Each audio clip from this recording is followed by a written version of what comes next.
They said only God could save her, but they forgot who was watching.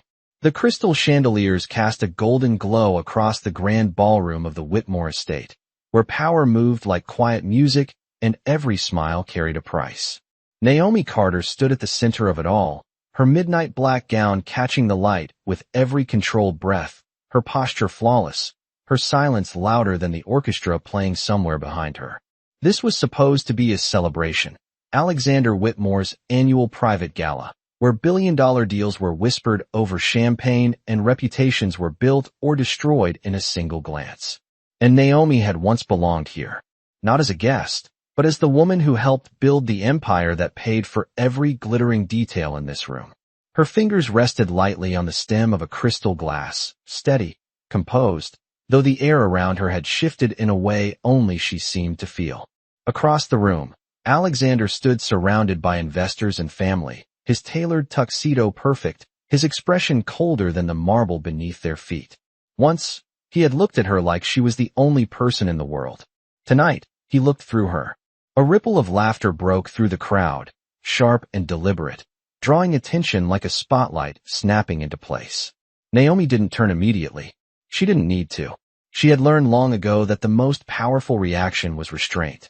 But then came the voice, smooth, amused, and unmistakably cruel. I think you've mistaken your place tonight. The words belonged to Victoria Whitmore, Alexander's mother, a woman whose approval had always been measured in silence, and whose disapproval came wrapped in elegance. Naomi slowly lifted her gaze, meeting the older woman's eyes without flinching. Around them, conversation softened, curiosity replacing distraction as the room leaned in without appearing to. Alexander stepped closer, his presence commanding, his voice low but carrying just enough weight to silence what remained of the music. You should go home, Naomi. It wasn't a request. It was a verdict.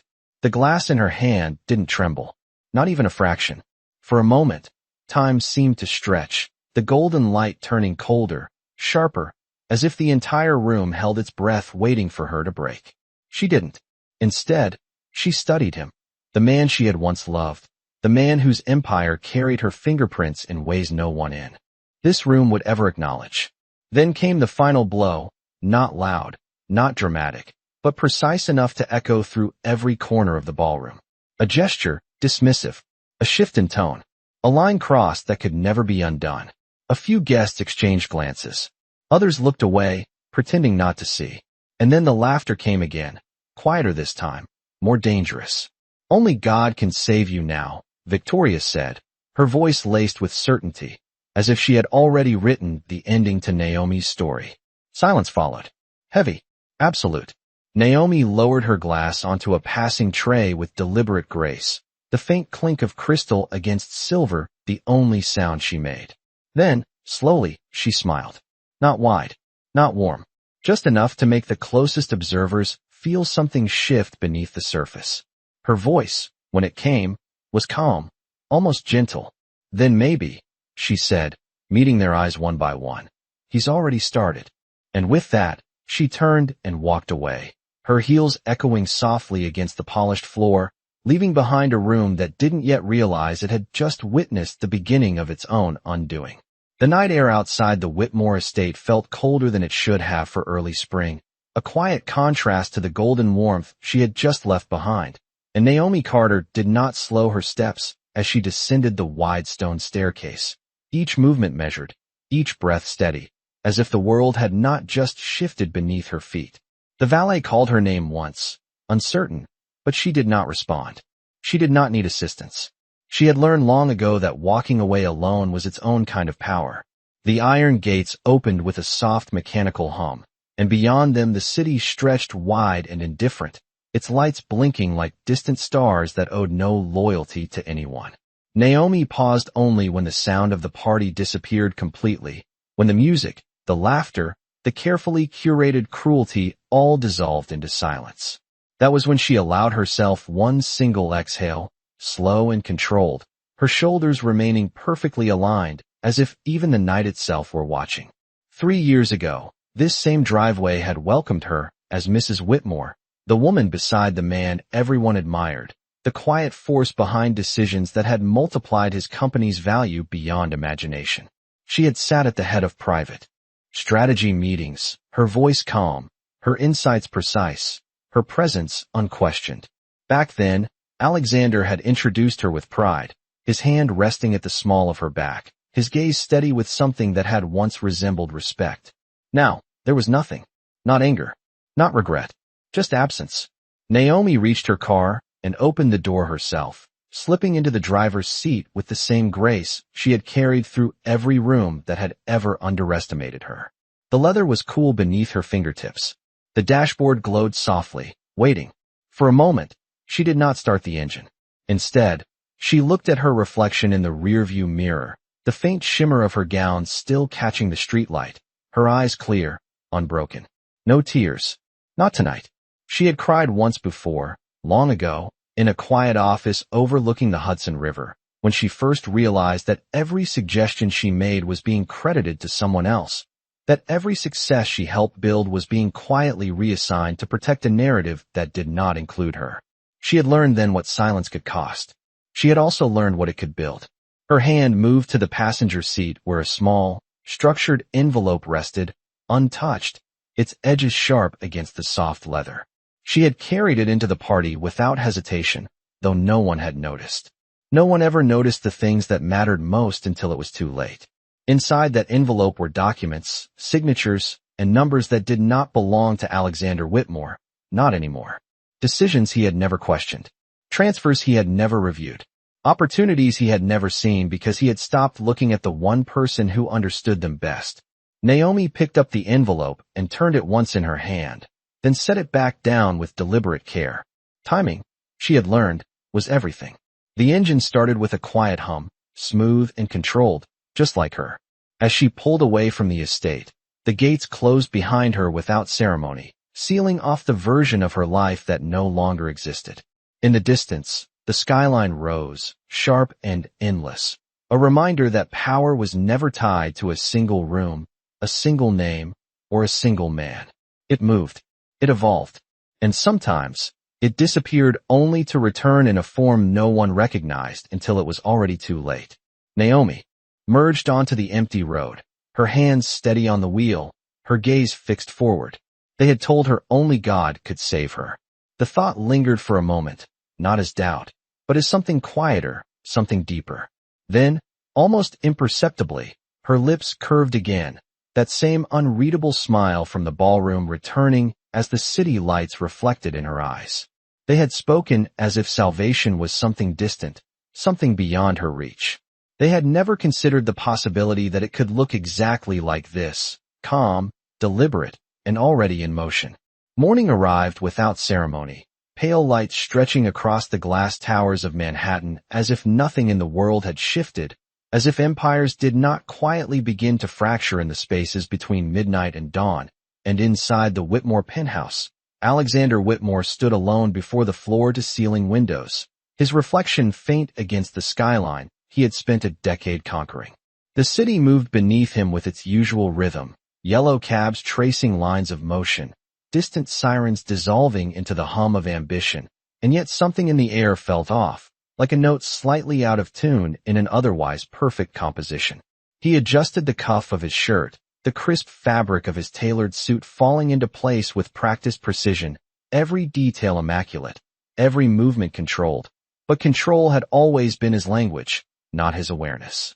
On the marble table behind him, a stack of documents waited, untouched, delivered just before sunrise by a courier who had not asked questions and had not stayed for answers. Alexander had not opened them yet. He did not rush into things. He never had to. For years, information had come to him filtered, organized, simplified by teams he trusted and systems he believed were unshakable. Naomi had been one of those systems. The thought appeared and disappeared just as quickly, dismissed before it could settle into something more inconvenient.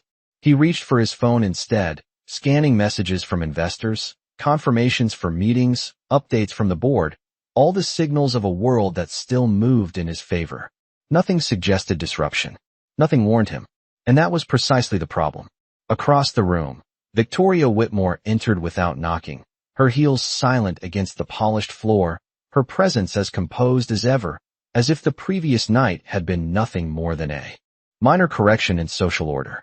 She poured herself coffee with effortless elegance, her expression unreadable as she glanced toward her son. "You handled it," she said simply, not praise, not concern, just acknowledgement. Alexander did not turn. It was necessary. His voice carried the same calm certainty he had used in boardrooms and negotiations, the tone of a man who believed every decision was justified by outcome alone. Victoria stirred her coffee slowly, the faint clink of porcelain against silver the only sound that broke the quiet. "Good," she replied, then added after a brief pause. "Distractions have a way of becoming liabilities if they are not removed early." The word lingered in the room longer than it should have. Liability. It reduced everything Naomi had been into something transactional, something replaceable. Alexander exhaled, his gaze fixed on the horizon. "It is done."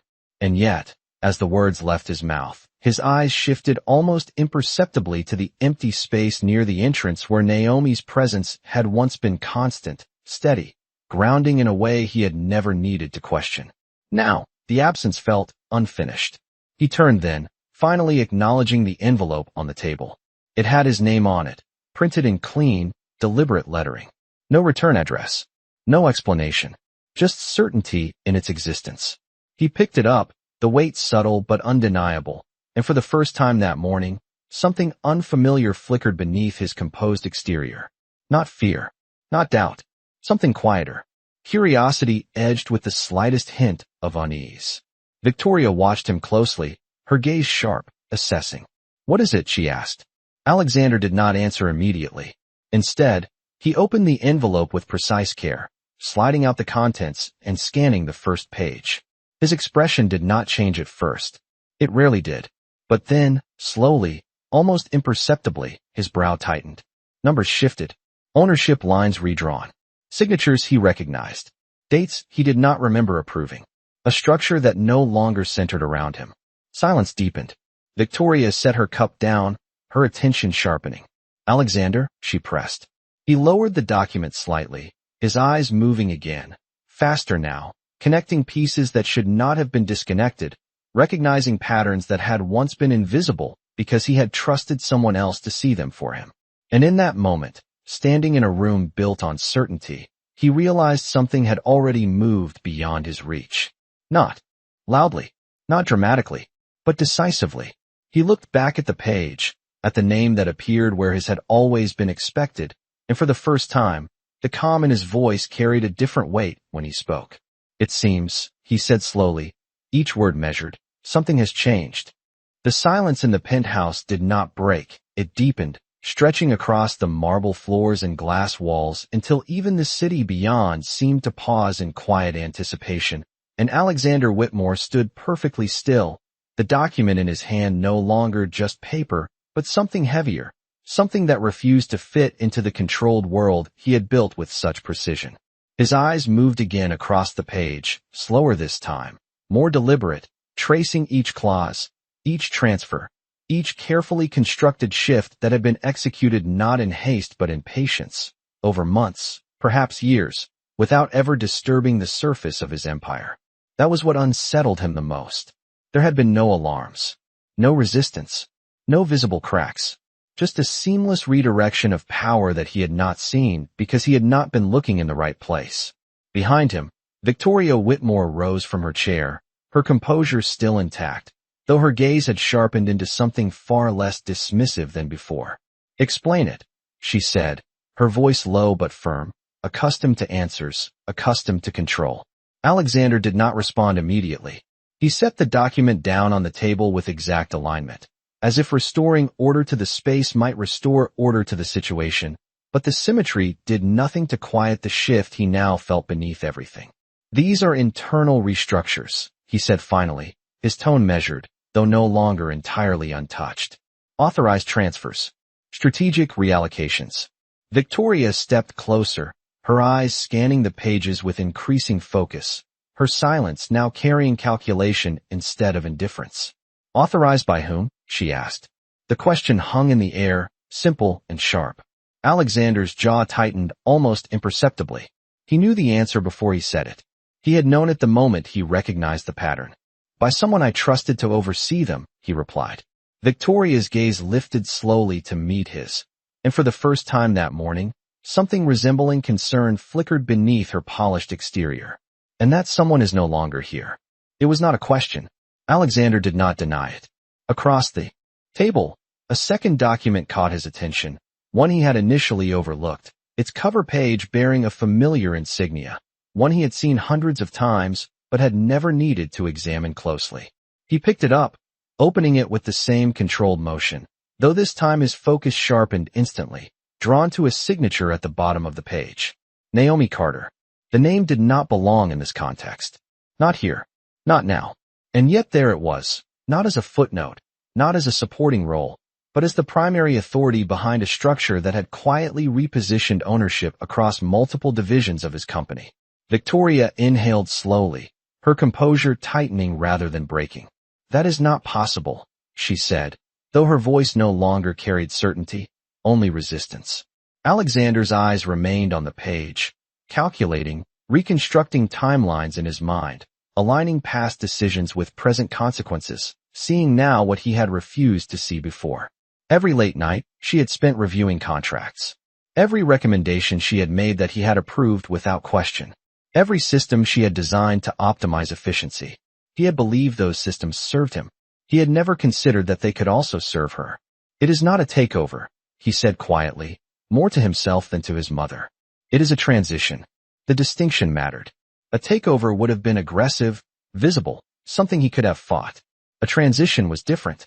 It was accepted, signed, approved, already complete.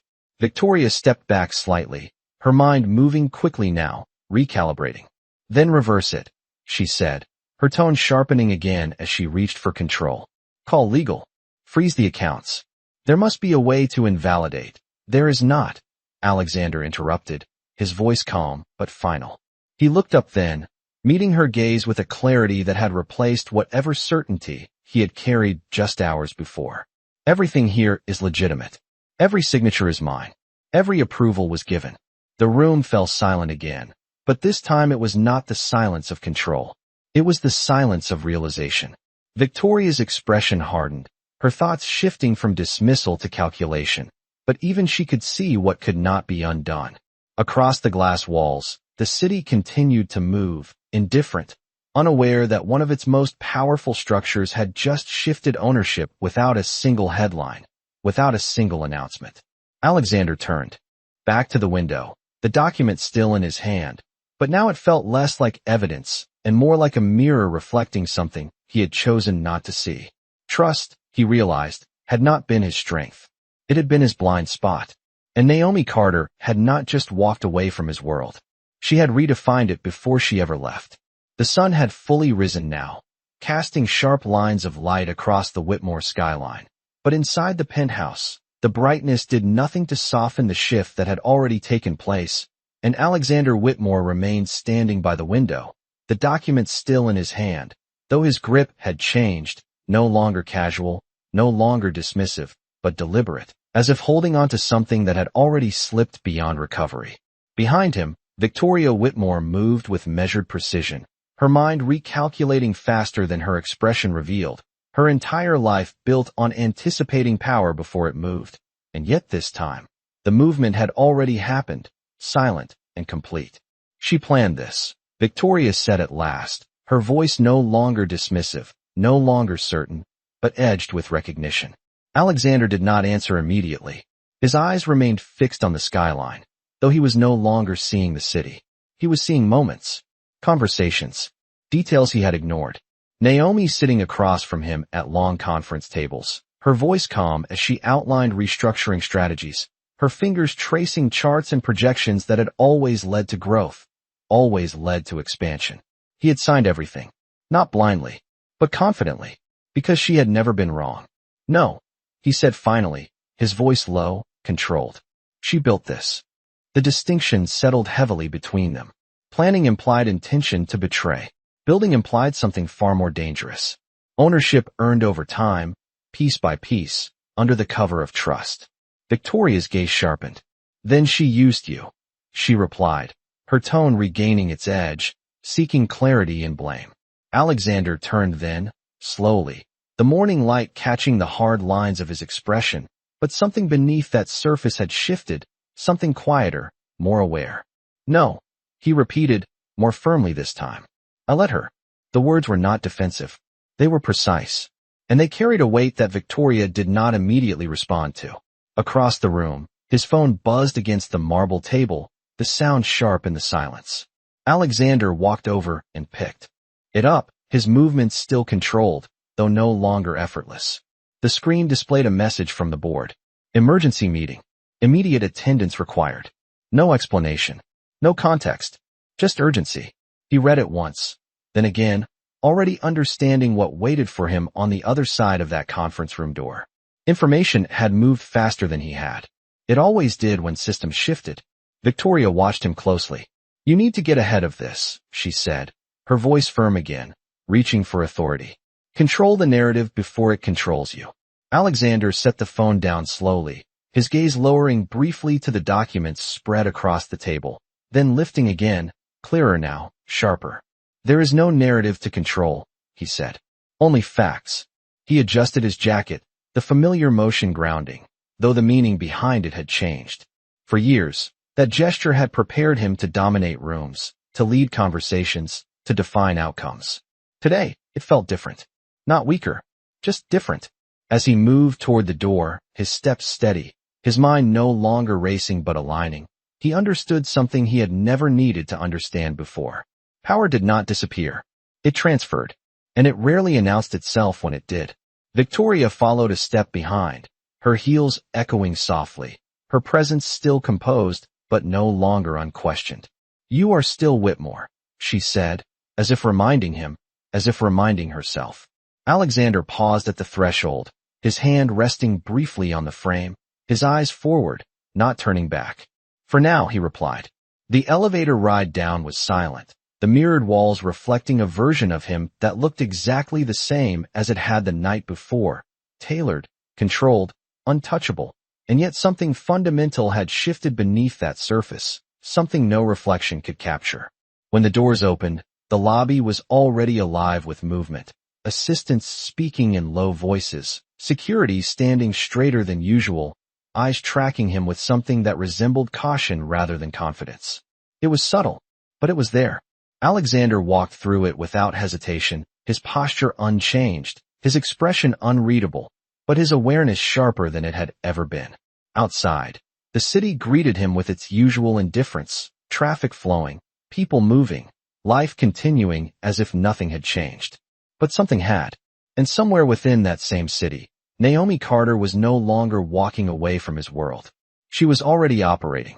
Beyond it, shaping something new, something he had helped build without ever realizing it would one day stand independent of him. As Alexander stepped into the waiting car, the door closing with a soft, final sound, one thought settled with quiet certainty in his mind. This was not the end of a mistake. This was the beginning of a reckoning he had not seen coming. The boardroom on the 42nd floor of Whitmore Industries had always been a place where decisions were made before anyone realized they were happening. A space of quiet dominance where Alexander Whitmore had spent years controlling outcomes with a single glance, a single word, a single calculated pause. But this morning the air inside felt different, not louder, not chaotic, but heavier, as if the balance of the room had shifted in a way no one was willing to acknowledge out loud. The long glass table reflected the city skyline behind them, each executive seated with careful posture, their expressions composed yet subtly restrained, as though every movement had been rehearsed to avoid revealing what they already knew. Alexander entered without hesitation, his presence still commanding, his steps measured, his suit flawless, but the subtle shift in the room greeted him immediately, not in words, not in action, but in the silence that followed his arrival. Usually, conversations would pause out of respect. Today, they paused out of uncertainty.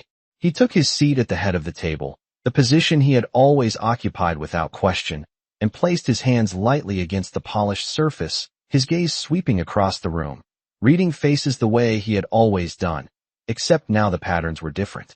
Avoided eye contact, slight tension in shoulders, controlled breathing that came a fraction too slow. They knew. Of course they knew. Information at this level did not stay contained. It moved quietly, efficiently, just like the systems Naomi had built. "Let us begin," Alexander said, his voice steady, unaffected, though no longer unquestioned. The chairman, an older man who had served on the board longer than Alexander had been in leadership, cleared his throat softly before speaking, his tone respectful but cautious. "There have been some developments overnight." He did not look directly at Alexander when he said it. He did not need to. The documents had already been circulated, the numbers reviewed, the implications understood. Alexander leaned back slightly, a controlled motion, signaling composure rather than reaction. "I am aware," he replied. The chairman nodded, though his fingers remained clasped a little too tightly in front of him. "Then you understand the position this places the board in." There it was. Not confrontation, not accusation. Positioning. The language of power adjusting itself. Alexander's gaze shifted briefly to the screen at the far end of the room, where projections had already been prepared, charts displaying ownership distributions, voting rights, structural changes that no longer aligned with the assumptions they had all operated under just 24 hours ago. Naomi Carter's name appeared more than once. Not highlighted, not emphasized, just present. And presence, in this room, meant everything. A younger executive spoke next, carefully choosing his words. "With the current structure, majority influence is no longer consolidated." He hesitated slightly before finishing, aware of the weight of what he was saying. Not consolidated meant not controlled. Not controlled meant vulnerable. Alexander's expression did not change, but his mind moved quickly, not to deny, not to react, but to understand. Every move Naomi had made had followed the rules. That was the brilliance of it. No aggression, no confrontation, just alignment of opportunity, timing, and trust. He folded his hands together, his voice calm, precise. "What is it you are suggesting?" The room paused. The chairman exchanged a glance with two other board members before answering.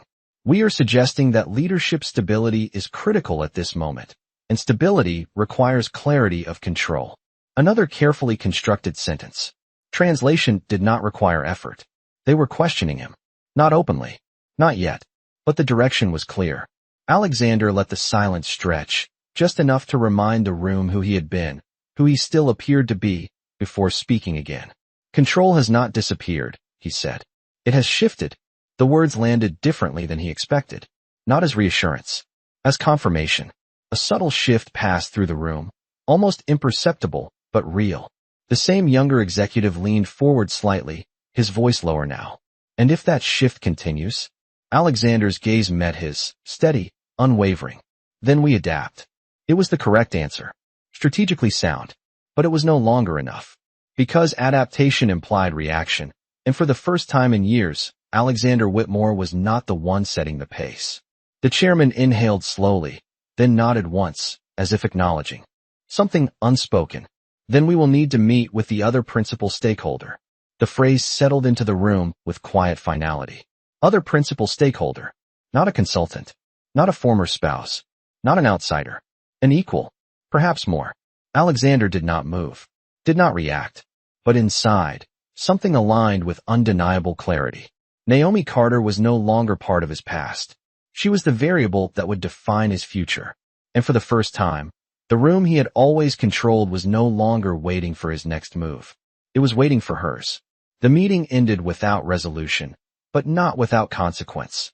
And as the board members filed out of the glass room in controlled silence, their expressions carefully neutral, their eyes avoiding direct contact just long enough to signal a shift that could not be undone, Alexander Whitmore remained seated for a moment longer, his hands resting against the polished table, his reflection staring back at him from beneath the surface, perfectly composed and entirely unchanged, except now he understood that appearances were the easiest thing to maintain and the least reliable measure of power.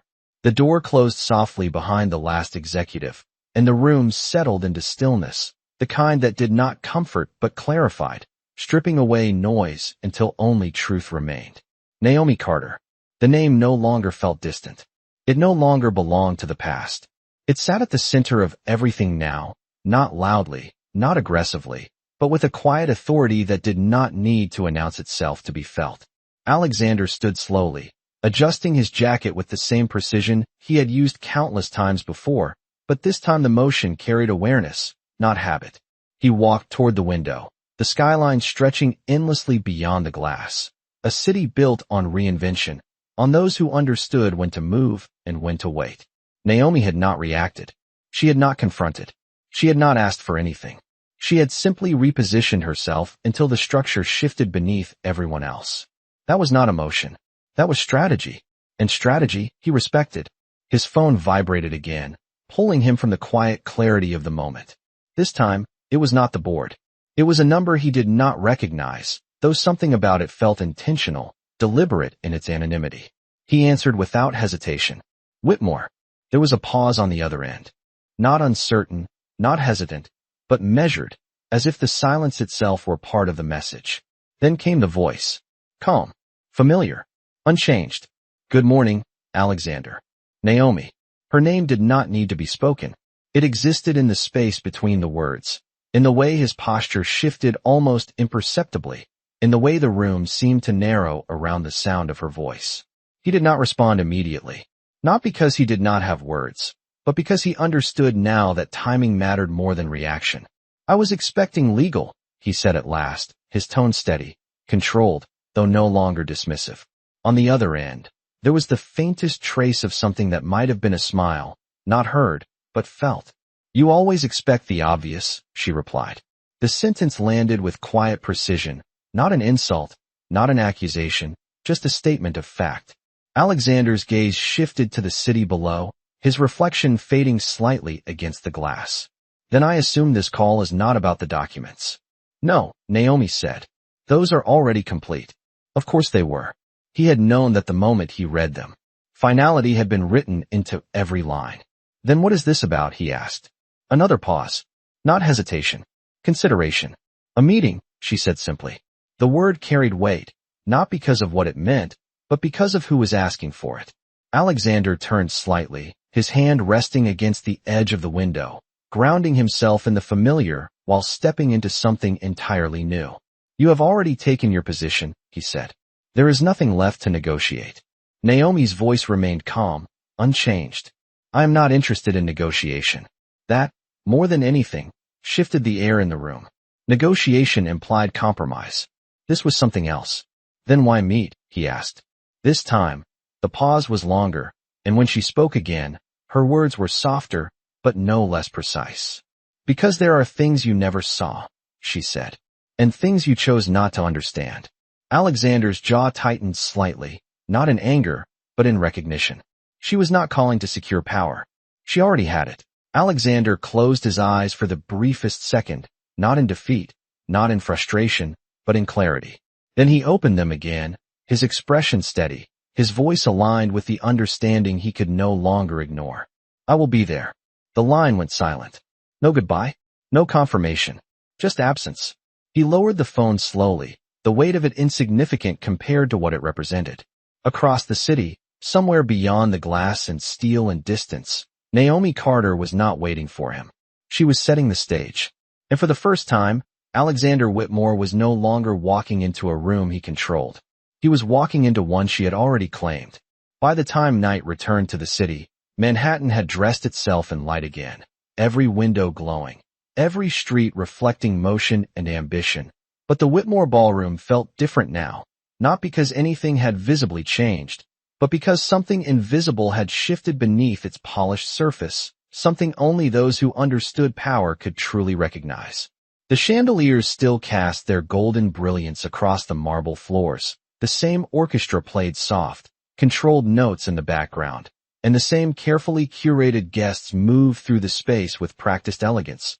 But there was an undercurrent tonight, a subtle awareness that something significant was about to unfold. Naomi Carter stood near the far end of the room, not hidden, not announced, simply present, her posture effortless, her expression calm, her presence no longer asking for acknowledgement because it no longer needed it. Her gown was different tonight, not designed to impress, but to define, a deep shade that absorbed the light rather than reflected it, as if the room itself adjusted around her rather than the other way around. Conversations shifted when she moved, not abruptly, not obviously, but enough to mark a difference. enough to reveal that the balance of attention had quietly realigned. She did not look toward the entrance. She did not need to. Timing had always been her strength. Across the room, the doors opened with a measured quiet, and Alexander Whitmore stepped inside, his presence still commanding, his posture unchanged, his expression controlled. But this time the room did not fully settle around him the way it once had. There was hesitation now, a fraction of a second where attention divided rather than unified. He noticed. Of course he did. His gaze moved through the room, not searching, but calculating, until it found her. Naomi did not turn immediately. She allowed the moment to exist, to stretch just long enough for him to feel the difference, to recognize the distance that had not been there before. Then, slowly, she shifted her gaze to meet his. No anger, no accusation, just clarity. Alexander walked toward her, each step measured, the faint echo of his shoes against marble marking the rhythm of a confrontation that was no longer about control, but about understanding. The conversations around them softened, then quieted, not out of spectacle, but out of instinct, as if the room itself understood that something more significant than any business deal was about to take place. They stopped a few feet apart. No touch, no gesture, just presence meeting presence. For a moment, neither spoke. The silence between them was not empty. It was full of everything that had been left unsaid for far too long. Finally, Alexander broke it. You chose the same place, he said, his voice steady, though the meaning behind it carried more weight than the words themselves. Naomi's lips curved slightly, not into a smile, but into something quieter, something that acknowledged without conceding. No, she replied. I reclaimed it. The distinction settled between them, sharp and undeniable. Alexander's gaze held hers, not challenging, not dismissive, but searching now, as if seeing her for the first time without the assumptions he had once relied on. You could have taken everything without this, he said. Naomi tilted her head slightly, considering the statement not as criticism, but as observation. I already did, she answered calmly. This is not about taking. The orchestra shifted to a softer melody, the room holding its breath in subtle anticipation, though no one moved closer, no one dared interrupt the space that had formed around them. Alexander exhaled slowly, the control he had always carried now evolving into something more deliberate, more aware. Then what is it about, he asked. Naomi's gaze did not waver. Understanding, she said. The word landed differently than anything else she had said, provided. Alexander did not interrupt. He did not defend. For the first time, he listened. You built an empire, she said, but you never questioned who was holding the foundation. The words did not accuse. They revealed. Alexander's jaw tightened slightly, not in anger, but in recognition. Around them, the room remained perfectly still, the weight of the conversation contained within a space no one dared cross. And now, he asked quietly. Naomi stepped just slightly closer, not enough to invade, just enough to redefine the distance. Now, she said, her voice softer, but stronger than before. You are finally looking. The silence returned, but it was no longer heavy. It was clear, and for the first time since that night, the balance between them was no longer defined by what had been taken, but by what had been revealed. The music did not stop, but it softened, as if the room itself had adjusted its rhythm to accommodate the shift that had already taken place. And though conversations resumed in quiet tones around them, the space surrounding Naomi Carter and Alexander Whitmore remained untouched, defined by something far more precise than attention, defined by truth that no one else in the room fully understood, but everyone could feel. Alexander held her gaze, not with the confidence he had once carried, but with a clarity that had replaced it, something sharper, something that did not rely on assumption. I should have seen it, he said finally, his voice low, not defensive, not apologetic, simply accurate. Naomi did not respond immediately. She allowed the words to settle, to exist without interruption, as if measuring not what he said, but how he said it. You saw what you expected to see, she replied. That is different. The distinction was quiet, but absolute. Alexander exhaled slowly, the weight of realization no longer something he resisted, but something he accepted with a precision that mirrored the way he had once approached everything else in his life. And you expected me not to notice, he said. Naomi's expression did not change, but something in her eyes shifted, not softer, not colder, just more defined. "No," she said. "I expected you not to look." Around them, a waiter passed with a tray of champagne, the soft clink of crystal against crystal echoing faintly in the space between their words, a familiar sound that once belonged to a different version of their lives. Naomi reached out, not hesitating, selecting a glass with effortless grace, her movements controlled, unhurried. She held it lightly, the pale gold liquid catching the chandelier light, reflecting it in fractured patterns across the surface. "Do you remember," she said, her voice calm, almost distant, "the first time we stood in this room?" Alexander's gaze followed the subtle shift of her attention, the question pulling something from memory that he had not accessed in years. He nodded once. "The launch of the second expansion," he said. Naomi tilted her head slightly, acknowledging, but not fully agreeing. "That is what you remember," she replied. She lifted the glass slightly, not to drink, but to observe the way the light moved through it, controlled, contained. "I remember something else." Alexander waited. He did not interrupt. He did not redirect. For the first time, he allowed her to define the moment. "You told me that night," she continued, "that everything in this room existed because you refused to lose control." The words were not repeated with bitterness. They were repeated with precision. Alexander's jaw tightened slightly, not from disagreement, but from recognition. He remembered. Of course he did. He had said it with certainty, with conviction, believing it completely. "And I believed you," Naomi said softly. She lowered the glass slightly, her gaze returning to his, steady, unwavering. "Until I realized control is not something you hold." The music shifted again, a slower melody now, almost imperceptible beneath the weight of her words. "It is something you understand," she finished. The distinction settled between them, reshaping everything it touched. Alexander remained still, his mind moving through the layers of what she had just said, not rejecting it, not defending against it, but aligning it with everything he had begun to see since the morning. "And you understood it before I did," he said. Naomi did not confirm. She did not deny. She simply met his gaze, letting the truth exist without needing validation. A few feet away, Victoria Whitmore stood among a small group of guests, her posture as composed as ever, but her attention fixed entirely on the exchange, her eyes sharp, calculating, as if trying to read a conversation that refused to be simplified. She took a step closer, not interrupting, but positioning herself within hearing distance, her presence no longer ignored.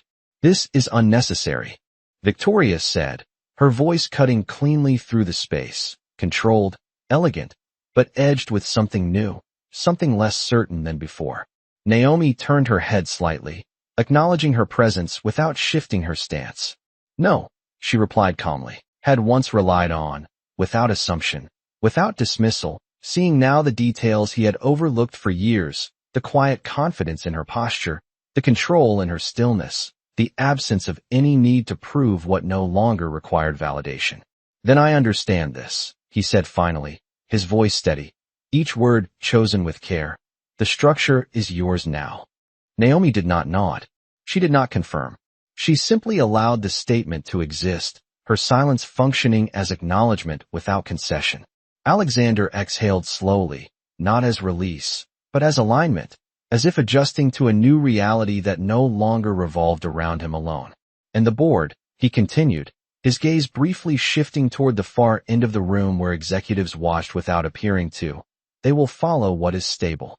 Naomi's eyes did not leave his. "They always do," she replied. The simplicity of the answer carried more weight than any explanation could have. Stability was not about titles. It was about direction, and direction had already shifted. Victoria Whitmore stepped forward again, her composure intact, but her presence now carrying urgency beneath its surface. "This is still his company," she said, her voice firm, controlled, as if repetition alone could restore what had already moved. Naomi turned slightly toward her, her expression unchanged, but her focus sharp enough to redefine the exchange. "It was never just his," she said calmly. The correction was not loud. It did not need to be. It settled into the room with the quiet certainty of something that had always been true, even when it had been ignored. Victoria's lips pressed together, the first clear sign that control was no longer hers to dictate. Alexander raised a hand slightly, not to silence his mother, but to redirect the moment. The gesture was subtle, but intentional. For the first time, he was not reacting to preserve authority. He was choosing how to engage with what remained. You said this was about understanding, he said, returning his focus fully to Naomi. So tell me what I did not understand.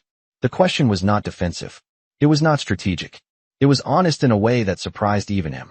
Naomi studied him for a moment, not evaluating his words, but the shift behind them, the absence of arrogance, the presence of awareness that had not existed before.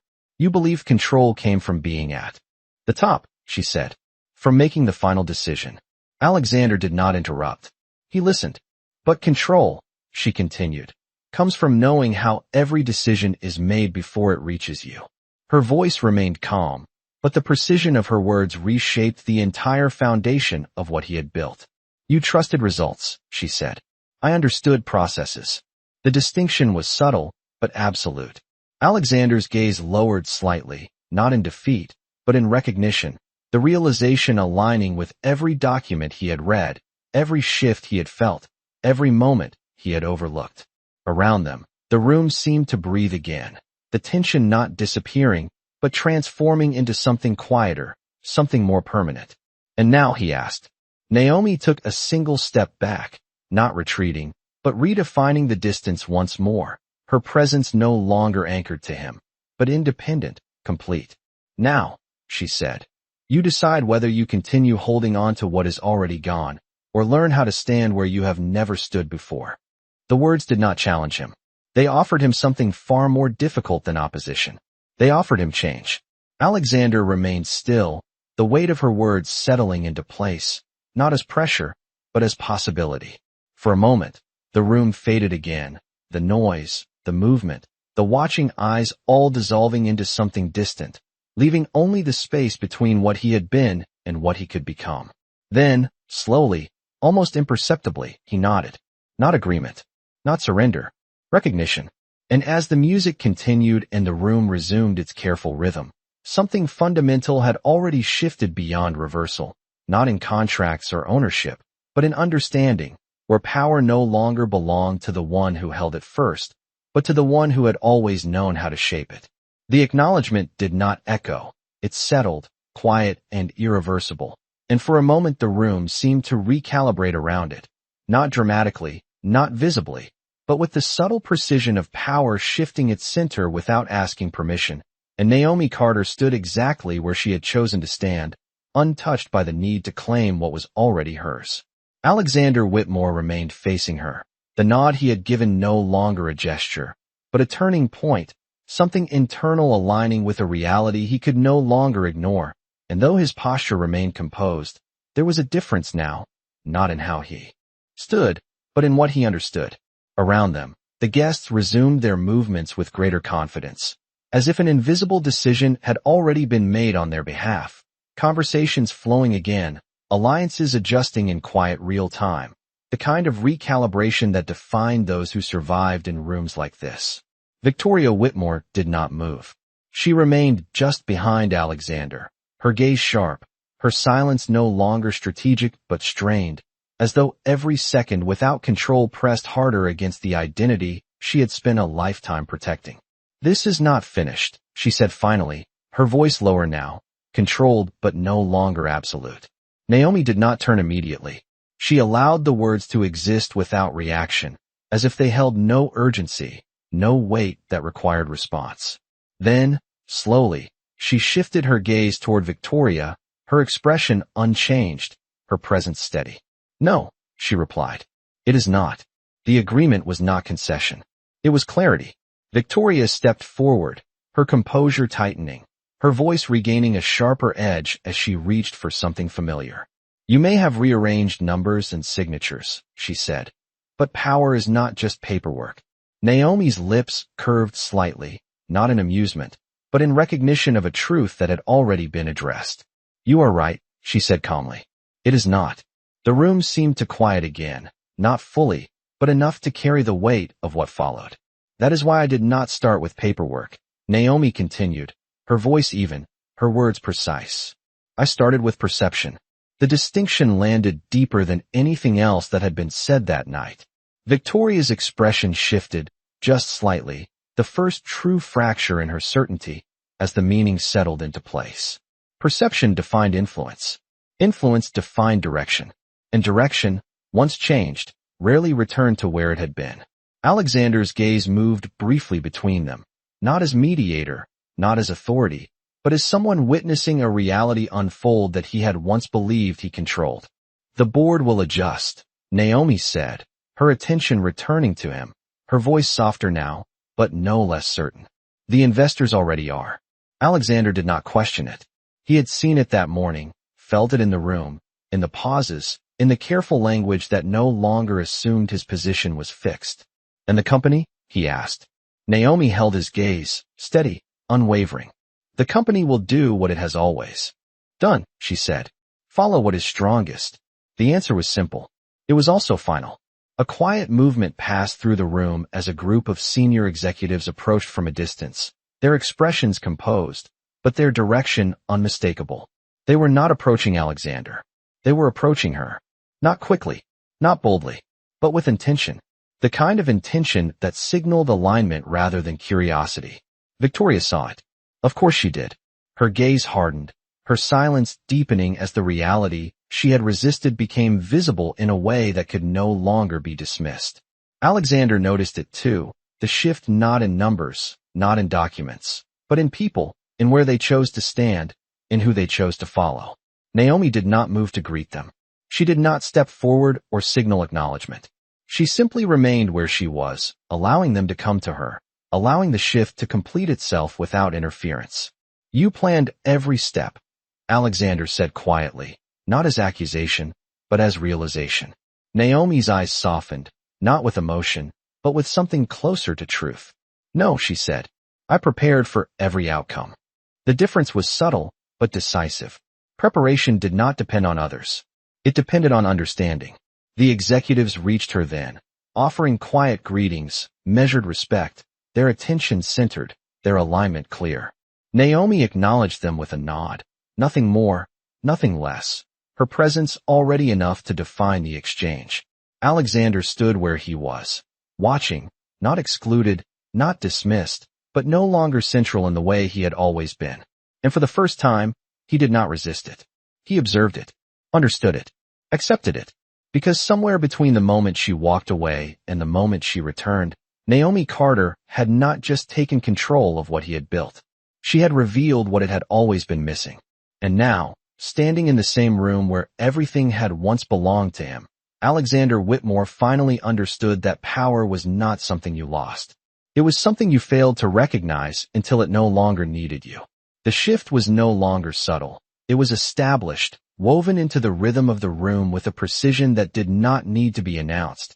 And Naomi Carter stood at its center not as someone claiming authority, but as someone who had already defined it, her presence no longer drawing attention but directing it, shaping it, holding it without effort.